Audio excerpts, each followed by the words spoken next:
بسم اللہ الرحمن الرحیم۔ عزیز سامعین و کرام، السلام علیکم ورحمۃ اللہ۔ عزیز ساتھیو، آج ہم بات کریں گے ہر بیماری کے علاج کے حوالے سے کلونجی کا بہتر ترین استعمال۔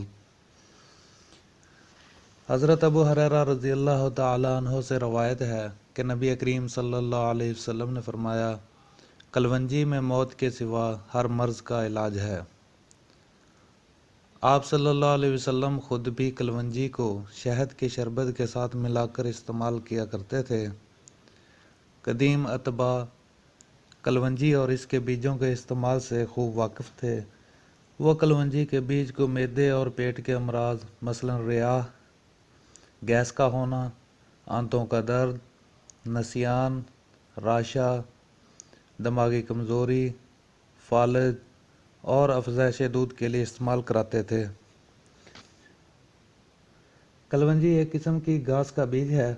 اس کا پودا سونف سے مشابہ ہے، خود رو اور تقریباً 1.25 فٹ بلند ہوتا ہے۔ کلونجی کی فصل حاصل کرنے کے لیے اس کی باقاعدہ کاشت کی جاتی ہے۔ اس کے پھول زردی مائل، بیجوں کا رنگ سیاہ اور شکل پیاز کے بیجوں سے ملتی جلتی ہے۔ یہی وجہ ہے کہ اکثر اوقات لوگ انہیں پیاز کا بیج سمجھتے ہیں۔ اصلی کلونجی کی پہچان یہ ہے کہ اگر اسے سفید کاغذ میں لپیٹ کر رکھیں تو اس پر چکنائی کے داغ لگ جاتے ہیں۔ ہر شاخ کے اوپر سیاہ دانے دار بیج ہوتے ہیں۔ اس بیج کے حصول کے لیے بھارت، بنگلہ دیش، ترکی وغیرہ میں اس کی کاشت کی جاتی ہے۔ کلونجی کے ان بیجوں کی خصوصی مہک ہوتی ہے۔ اسے ادویات کے علاوہ کھانے اور اچار وغیرہ میں بھی استعمال کیا جاتا ہے۔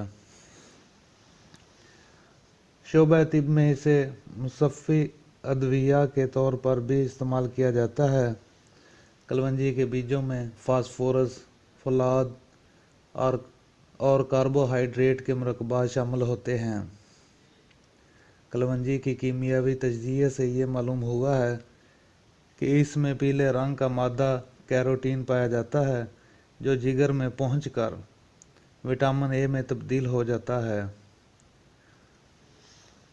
ان کے علاوہ بھی بہت سے ایسے مرکبات کلونجی میں پائے جاتے ہیں جو نظام ہضم کے لیے بہت مفید ہیں۔ یہ بولی امراض کو دور کرتا ہے۔ یہ جسم کی قوت مدافعت میں اضافہ کرنے کے علاوہ ہر قسم کے امراض کے علاج میں معاون ہے۔ کلونجی کے تیل میں 60% لینولیٹک ترشا کیمیاوی مادہ پایا جاتا ہے۔ یہ گرم درجہ حرارت میں جسم کو ٹھنڈا رکھنے کی صلاحیت رکھتا ہے۔ اسی لیے نبی کریم صلی اللہ علیہ وسلم نے فرمایا کہ کلونجی کو اپنی غذا میں شامل کرو کہ یہ موت کے سوا تمام امراض کے علاج کی صلاحیت رکھتا ہے۔ عزیز ساتھیو، ہماری اس معلومات کو اپنے دوستوں کے ساتھ شیئر کیجیے، لائک کیجیے اور ہمارے چینل کو سبسکرائب کیجیے۔ السلام علیکم ورحمۃ اللہ۔